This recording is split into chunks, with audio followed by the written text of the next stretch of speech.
Bonjour à vous et bienvenue sur la page Être en vie par l'amour. J'espère que vous allez tous très bien.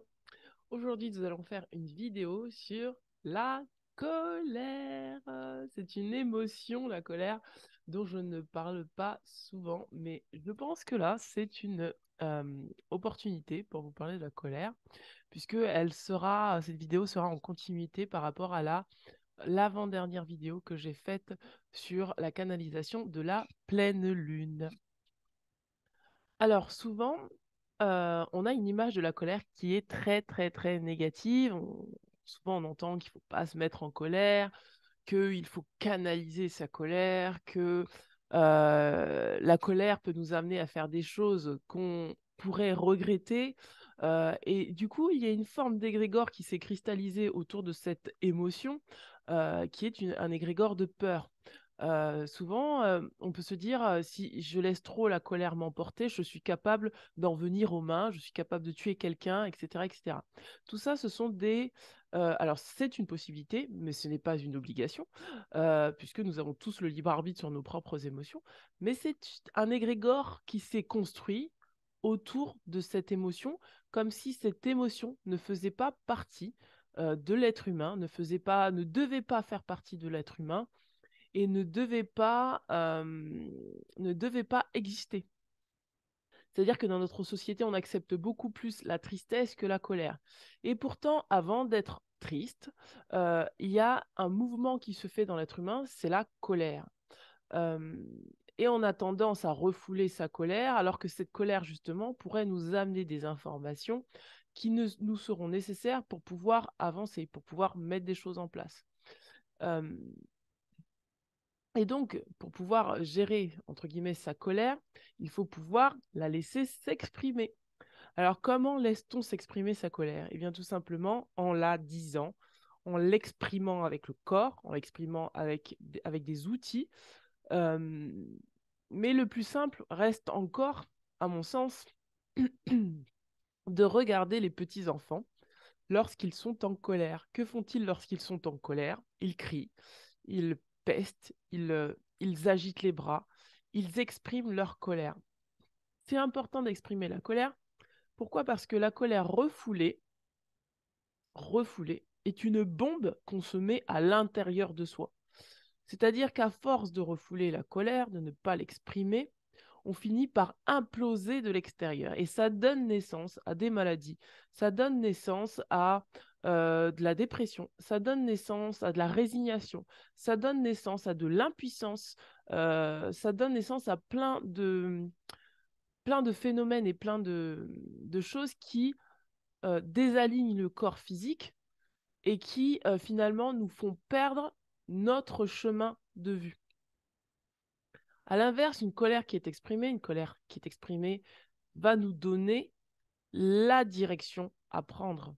Souvent, quand on ressent de la colère, c'est que quelque chose n'a pas été respecté en nous, que ce soit de nous à nous ou que ce soit de l'extérieur vis-à-vis de nous. Et exprimer sa colère permet de mettre fin à des abus que l'on se ferait à soi-même ou à des abus que l'extérieur pourrait nous causer à nous-mêmes. C'est-à-dire que c'est une manière de se positionner, d'affirmer qui l'on est, de pouvoir accepter soi-même, en exprimant cette colère, de se respecter, de se faire justice, de vraiment valider, entre guillemets, notre existence. C'est-à-dire que si vous êtes nié et si vous vous niez vous-même dans certaines parties de vous, forcément, vous allez ressentir de la colère. Et la colère, elle est très juste parce qu'elle vous permet de voir, je le répète, en vous, ce qui n'est pas respecté. C'est comme qui dirait que la colère, c'est une forme de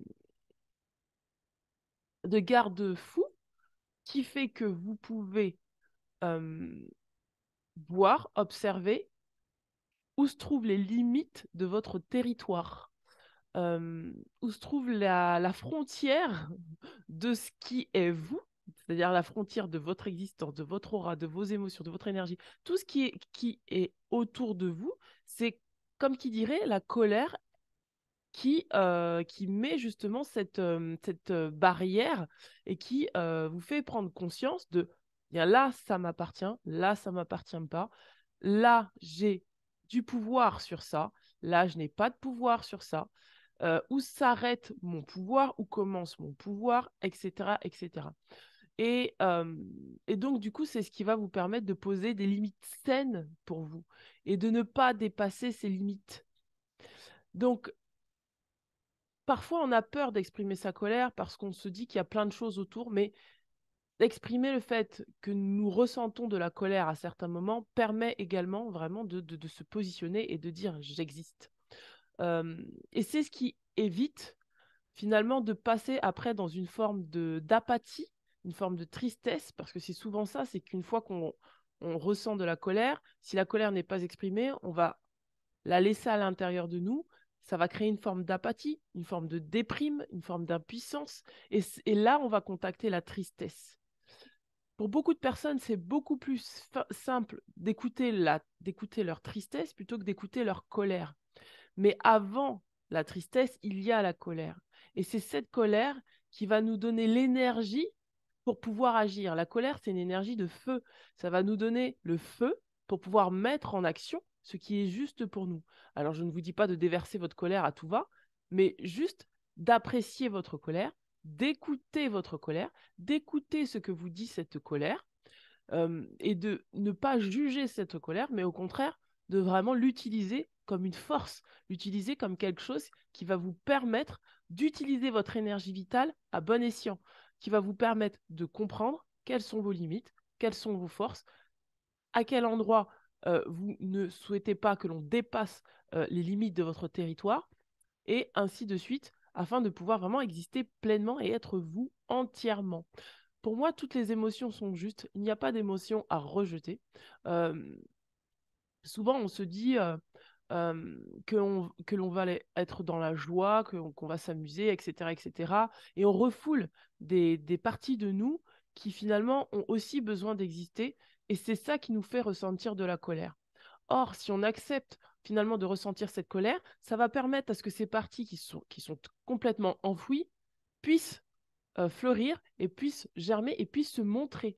Et ça, c'est une richesse pour chacun d'entre nous de pouvoir avoir accès à toutes les parties de nous, parce que toutes ces parties de nous sont des forces et des forces que nous pouvons amener dans le monde, amener dans notre propre vie, pour notre propre abondance personnelle et pour également l'abondance d'autrui. Parce que c'est bien simple, s'il y a des parties de vous que vous refoulez et en face de vous que vous n'osez pas dire ce qu'il en est, vous privez aussi les personnes en face de vous d'une forme d'abondance qu'elles pourraient avoir en étant confrontées à ces parties de vous que vous cachez. Et, euh, et donc, voilà. J'espère que cette vidéo aura pu vous aider à comprendre ce qu'est l'énergie de la colère saine et à vraiment vous libérer en fait de tous ces égrégores de conventions, parce que pour moi, c'est vraiment des choses qu'on...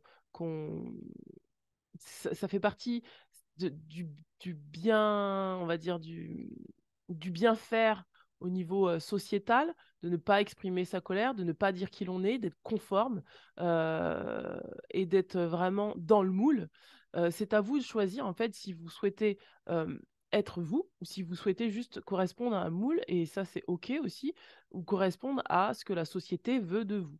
Euh, c'est à vous de décider si vous voulez exprimer ce que vous êtes entièrement ou si vous souhaitez être dans une convention qui peut-être ne vous correspond pas. Voilà, je vous dis à très bientôt. N'hésitez pas à me contacter si vous avez besoin de quoi que ce soit en dessous de la vidéo. Tout est marqué, dire peinture intuitive, lecture d'âme, etc., etc. Tout est marqué. Voilà, je vous dis à très bientôt. Ciao, ciao!